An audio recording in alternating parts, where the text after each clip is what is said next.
Rekaman video amatir memperlihatkan adanya percikan api saat pesawat Garuda GA1105 rute Makassar Madinah yang membawa rombongan jemaah haji kloter 5 embarkasi Makassar Rabu 15 Mei 2024 pukul 15.30 WITA. Percikan api tampak di salah satu mesin saat pesawat lepas landas. Menurut salah satu calon jemaah haji kloter 5 embarkasi Makassar, pesawat mengeluarkan percikan api 10 menit setelah terbang dan dinding pintu sempat bergetar. Bergetar dekat pintunya dekat WC yang pas dekat WC yang sebelah kiri. Saya duduk sebelah kanan. Dindingnya itu saya lihat dia bangku bergetar. Jadi apa yang dilakukan Pak? Yang begini. Ya cuma bersigir saja, berdoa sama Tuhan. Jam berapa tadi berangkat Pak dari Makassar? Kalau Nasar itu sekitar setengah 4. Kembali lagi. Jadi yang itu kayaknya sekitar dia enggak lama itu, sekitar dia 10 menit 15 menit. Sudah terbang itu Pak? Sudah terbang. Beberapa saat setelah munculnya percikan api pada pesawat Garuda GA1105 rute Makassar Madinah, pilot memutuskan return to base atau kembali ke landasan. Maskapai Garuda Indonesia langsung melakukan mitigasi, memeriksa menyeluruh bagian mesin pesawat untuk meminimalisir risiko bencana. GA1105 rute Makassar Madinah pada hari ini yang merupakan kloter kelima asal embarkasi Makassar melakukan prosedur return to base atau RTB. Keputusan RTB tersebut diambil oleh pilot in command segera setelah pesawat lepas landas dengan mempertimbangkan kondisi kendala salah satu enjin pesawat yang memerlukan pemeriksaan lebih lanjut setelah diketahui adanya percikan api pada salah satu enjin tersebut. Usai kejadian ini, PPIH Embarkasi Makassar memastikan semua jemaah haji dalam kondisi baik, selamat, dan siap diberangkatkan ke Tanah Suci. Mereka sudah siap-siap untuk boarding kembali ke bandara untuk diberangkatkan di pukul 21.15. Dan itu informasi kami dapat dari Garuda bahwa pesawat yang akan digunakan sudah siap di bandara. Jemaah haji kloter 5 Makassar yang bermasalah dengan kondisi mesin pesawat akhirnya diberangkatkan menggunakan pesawat lain yang awalnya disiapkan untuk memberangkatkan calon jemaah haji kloter ke-6. Tim Liputan Kompas TV.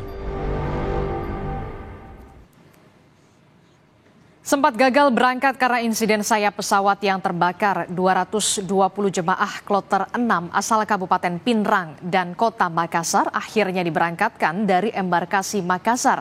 Sebelumnya, saudara, mereka ini gagal berangkat pada Rabu malam karena pesawat kloter 6 digunakan jemaah kloter 5. Kepala Bidang Penyelenggaraan Haji dan Umroh Kanwil Kementerian Agama Provinsi Sulawesi Selatan, Iqbal Ismail membenarkan batalnya pemberangkatan kloter 5 berdampak terhadap jadwal pemberangkatan kloter 6 dan 8 hingga 10 karena pesawat kloter 6 digunakan kloter 5, sehingga kloter selanjutnya ini menunggu kedatangan pesawat lainnya.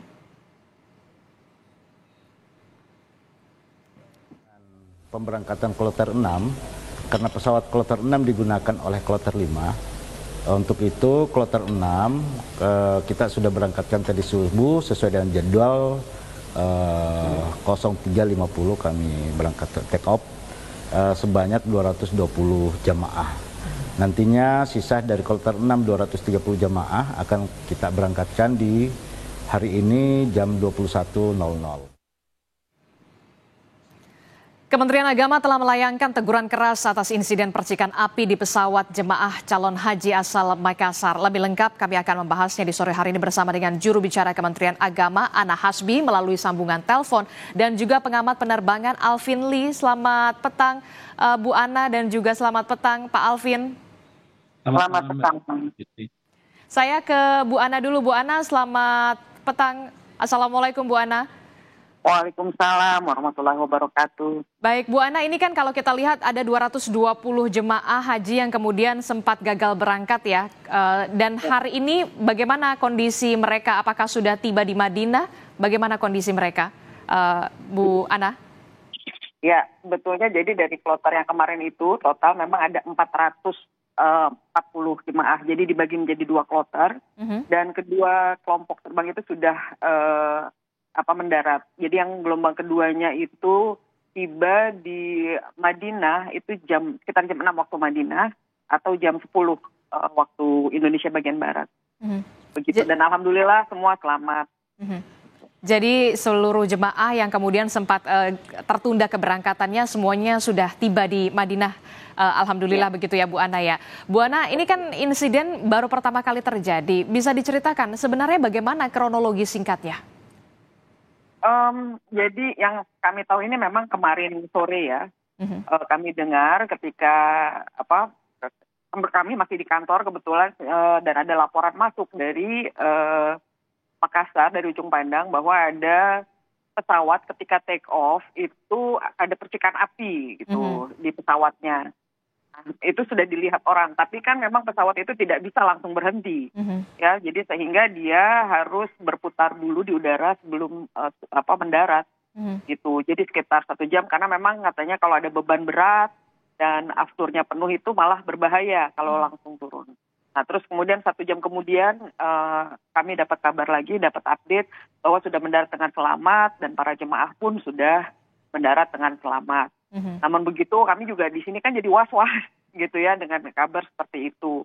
Itu artinya kan pesawat memang tidak layak terbang. Itu sebabnya kami kemarin segera menggelar rapat koordinasi dan mengundang pihak Garuda juga. Oke, berarti sudah ada rapat koordinasi dan juga mengundang pihak dari Garuda Indonesia begitu ya, Bu Ana. Saya ke Pak Alvin. Pak Alvin, ini kalau kita lihat ya kan peristiwa semacam ini kemudian bisa dikatakan cukup membahayakan begitu ya, pesawat tiba-tiba mengeluarkan api begitu. Sebenarnya tidak ada pemeriksaan dulu sebelum take off atau seperti apa bisa sampai seperti ini? Baik Mbak, jadi setiap pesawat sebelum berangkat itu semua unsur dilakukan pemeriksaan, sistem kelistrikan, sistem hidrolis, termasuk juga permesinan. Nah, kita ini kan sekarang belum tahu ya apa yang menyebabkan terjadinya terbentuknya api di mesin itu, bisa terbakar. Apakah itu karena kerusakan pada mesin atau apakah terjadi ada burung yang masuk misalnya, itu juga bisa menyebabkan masuk ke mesin, bisa menyebabkan terjadinya percikan api seperti itu. Nah, apa yang bisa dilakukan adalah pertama tentunya kemarin yang dilakukan sudah benar. Pilot itu kan mulai ada api itu ketika take off ya, masih belum tinggal landas, tapi sudah tidak bisa dihentikan lagi, tetap harus tinggal landas. Dan sambil mengurangi beban bahan bakarnya kembali mendarat, dan alhamdulillah semuanya selamat, tidak ada korban, tidak ada yang cedera. Kemudian kedua adalah mesin yang rusak itu langsung dilepas, diganti mesinnya. Sedangkan mesin yang terbakar itu digunakan untuk penyelidikan apa yang menyebabkan terjadinya hal tersebut. Ini tentunya membutuhkan waktu. Tapi yang terpenting adalah pihak Garuda juga kemarin setahu saya langsung juga sudah mengirim pesawat pengganti dan mesin pengganti untuk pesawat tersebut. Oke, tapi kemudian sebelum take off kan pasti ada pemeriksaan dulu, mengecek kondisi mesin pesawat. Apakah kemudian sebelum take off ini tidak ada indikasi akan ada peringatan atau alert sebelum take off ini? Iya, semua komponen itu termasuk roda dan mesin semuanya diperiksa ya, termasuk elektronik. Kalau ada yang tidak beres, pasti oleh dispatcher tidak akan dilepas. Pesawat tersebut tidak akan diizinkan terbang. Nah, permasalahannya kan ketika pesawat ini mulai bergerak sampai ke landasan pacu, sampai bergerak pun semuanya normal. Hanya ketika sudah melaju, mendadak ada percikan api itu, dan sampai sekarang kan belum diketahui apa penyebabnya. Kita harus menunggu hasil penyelidikan dulu. Kalau saya lihat dari video ini sangat mendadak sih, tidak, sebab kalau itu sesuatu yang sudah rusak ya, misalnya mesinnya tidak normal, pilot pasti akan membatalkan tinggal landas. Demikian, Mbak. Oke, saya ke Kementerian Agama. Bu Ana, ini dampak dari peristiwa ini bagaimana Bu dengan keberangkatan para jemaah? Iya, itu sebabnya ketika kemarin kami rapat koordinasi, kami sampaikan juga bahwa penundaan yang semacam ini, yang tiba-tiba ini berdampak sistemik. Seperti kita tahu, penyelenggaraan haji ini kan banyak gitu ya, kita persiapkan sudah jauh-jauh hari gitu. Jadi ada kelompok terbang. Lalu setiap kelompok terbang itu ada petugas kesehatan. Jadi harus itu setiap kelompok terbang harus didampingi. Nah, kalau ada peristiwa seperti ini, misalnya pesawat diganti dari yang besar menjadi kecil, pecah kloter istilahnya.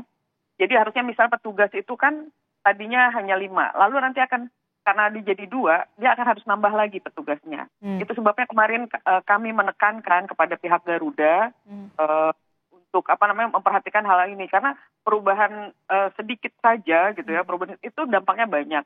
Misalnya karena ada keterlambatan, ini kan artinya kloter yang harusnya tiba itu ada selisih 18 jam dari waktu yang yang harusnya mereka ada di Madinah. Padahal di Madinah itu penginapan di blok 9 hari gitu. Nah, ini kan harus kita pikirkan lagi. Lalu juga nanti kan kita harus nunggu slot waktu penerbangan juga. Itu makanya karena ini masih di awal, kami sangat-sangat berharap agar Garuda memperhatikan hal-hal seperti ini. Karena ini dampaknya nanti panjang, bukan cuma di hari ini, nanti akan berdampak pada hari-hari selanjutnya, dan bukan hanya di Makassar saja, tapi ini dia bisa mempengaruhi penerbangan di wilayah lain, begitu.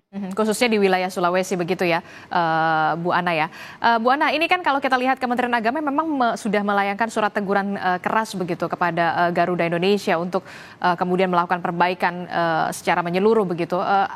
Sudah ada responkah dari Garuda sejauh ini? Kemarin memang maksudnya respon mereka memahami gitu ya. Kami bilang keberatan, ya mereka memahami keberatan kami. Ya. Nanti kami akan ada rapat-rapat selanjutnya gitu. Jadi ya ketika kami berterima kasih ya, mengapresiasi, karena ketika kami telepon, ketika kami hubungi memang langsung diterima gitu. Dan ini memang yang kami harapkan.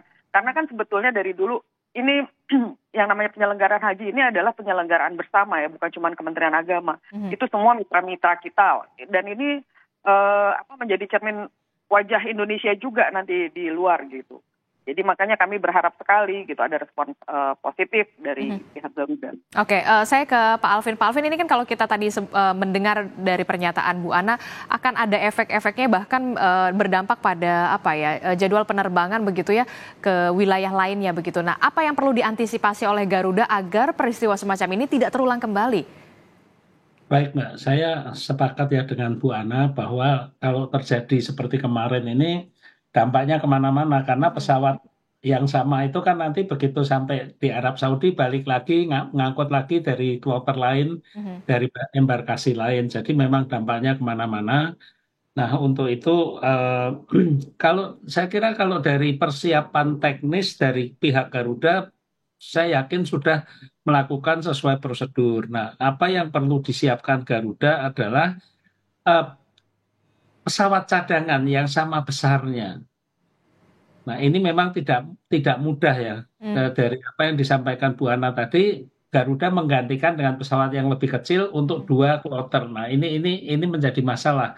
Tapi kembali lagi, Boeing 747 ini sudah tidak dioperasikan Garuda lagi. Garuda, pesawat terbesar yang dioperasikan Garuda adalah Boeing 777, dan itu pun mungkin juga sudah dialokasikan untuk mengangkut jemaah haji juga. Jadi ini dilematis. Saya kira ini juga harus menjadi perhatian Garuda. Jika terjadi hal serupa, mungkin bentuknya lain, tapi harus ada pesawat cadangan yang bisa mengangkut sekali angkut. Jadi jangan dipecah menjadi 2 lagi. Saya kira itu.